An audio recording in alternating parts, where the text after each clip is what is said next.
Hi, welcome back. Simon Lees here again. I'm going to give you a little bit of a guitar lesson. This lesson is aimed at people who haven't been playing lead guitar for very long, or maybe they have been playing for a while but they're still struggling with certain to get the sound that they want.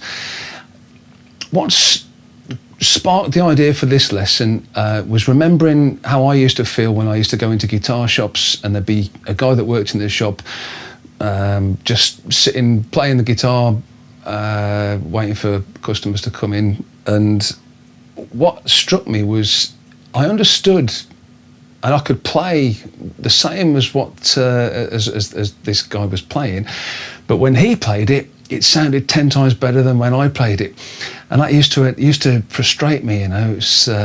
And it wasn't until sort of years later that I realised that the reason there was a difference was because what this guy was doing was paying a lot more attention to making sure that the sound that came out of his guitar was exactly the sound that he was trying to make. There weren't any extra sounds that were a byproduct of the techniques he was using, which can happen regardless of what instrument you're playing.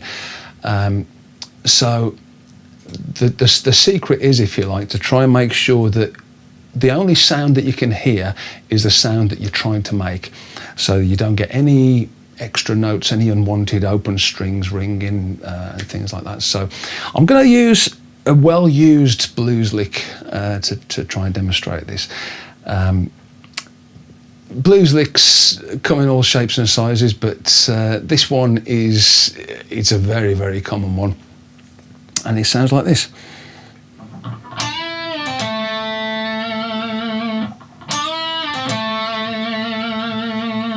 So what's going on here? There's to get it to sound like that, you need to break it down into its individual parts. So you've got a bend.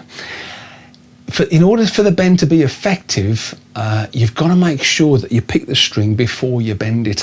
What a lot of people do, they kind of tie the two movements in together, so they sort of bend before they've picked the string, so you can't actually hear the sound of the bend from the start point, which is there, going smoothly up to the target, which is. So there's half of the charm of that lick is the fact that there's the note swoops up.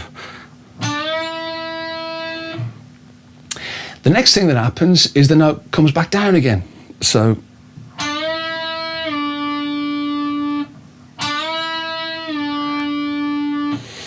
now you notice if you're struggling with this, one thing that happens a lot is on the way down you catch the string above. Yeah, that's try it again. You might get that sort of effect. What I do to stop that happening is I use my index finger, and you notice my fingers are bunched up. And the other thing is my thumb isn't pointing away from me. It's kind of, well, if anything, it's sort of pointing absolutely in front. So I mean, you can even get it pointing slightly towards the guitar. That's fine. Having your thumb pointing towards the tuners makes doing the string bend quite difficult, because the palm of your hand is already up against the bottom of the neck, and you need a space so that when you bend the string, your palm doesn't foul the bottom of the neck. So my index finger, when I do bends, is always touching the string above the one that I'm bending. Some players exaggerate this. If you ever watch Steve Vai, he goes mad and he he puts his index finger across all the strings. You know, I mean, that's overkill. But he's got long fingers and he's not afraid to use them. You know, so so why not? For the strings above the one that I'm damping, I do tend to use my palm, you know, so where I'm, you know, on my picking hand. So that tends to sit on the fat strings, and it just keeps the fat strings quiet. So notice when I let the string come down, my first finger, my index finger, is still touching the D string at that point. Cool. So that's the first couple of bits dealt with. The next thing you've got to do is the pull off, because if you remember the lick, after the bend comes down, you have to pull off to the 5th fret, and that's when I'd move my index finger from being on the D string and being bunched up with my other fingers to sitting on the 5th fret on the G string. At that point, my second finger comes off. In fact, my second finger comes off a little bit earlier than that. It's like just as the string comes down, my second finger's getting out of the way and my first finger's getting in position to catch the pull off. So my first finger's got to be actually pressing the G string down on the 5th fret. And for the pull off, all I'm doing, I'm using my third finger, and it's more or less on its corner. So my fingers aren't lining up with the frets, they're kind of leaning back. So you can see I'm using the corner of my fingertip to just pluck the string. It's no good just taking your finger off and hoping for the best. You know, it's like you'll get something, but imagine if you're doing that on an acoustic. You'd have to make the sound yourself, and that's the idea. When you pull off, you don't just lift your finger off, you actually pluck the string with it. And it sounds like you've plucked it with your normal plucking hand. The final bit is nice and easy. Oh, so before I go on to that, I'll just mention, when you're plucking, when you're doing the pull off, what you don't want is to sort of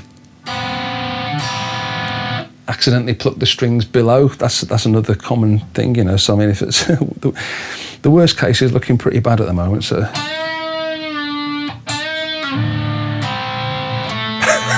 that's how not to do it. So to stop the other strings playing when I do the pull off, you don't want that.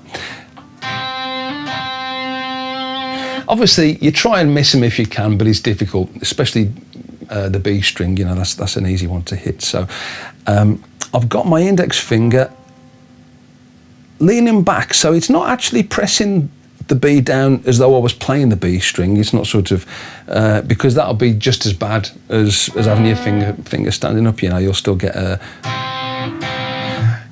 extra note. So I've sort of got it so it's leaning back, but it's just touching the B string. So if I pluck the B now, it's quiet. You know, it's muffled, and although you can hear it, you won't get that sound coming through the amp. You know, that'll be drowned out by the loudness of the note that you're playing.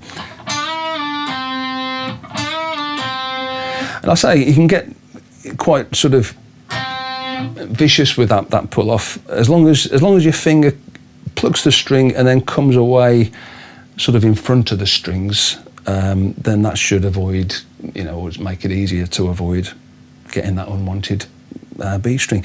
So the other thing I do, just as a precaution, just to make sure, is I've got the tip of my index finger just touching the D string. That's, you know, so my first finger,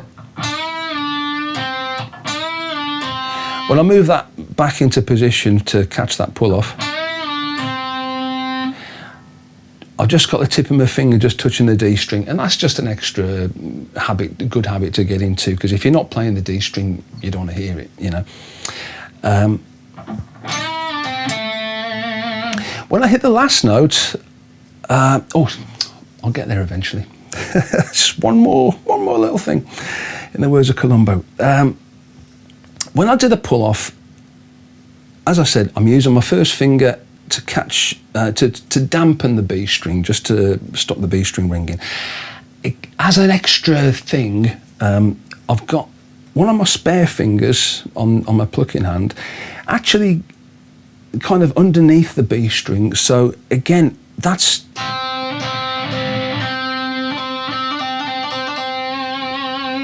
I say if you end up accidentally hitting the E string, the thin E string, You can even use another finger to just rest on that. That's another thing you can do, you know. So it's not a bad thing to do anyway, because it keeps the fingers on your plucking hand and your hand itself pretty close to the string. So it's nice, you know, it's nice to keep everything close, so you haven't got to sort of pluck and then pluck again. You know, you always want to keep your right hand close to the strings, or your plucking hand. Cool. Now finally, I'm going to get to the last note.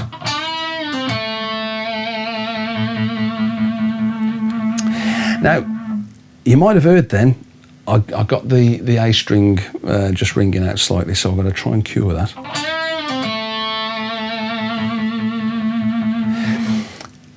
I am using my thumb.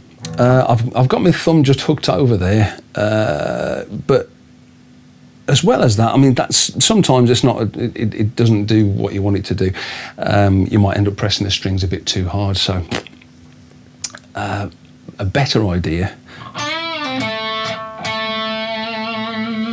is just to use the edge of your thumb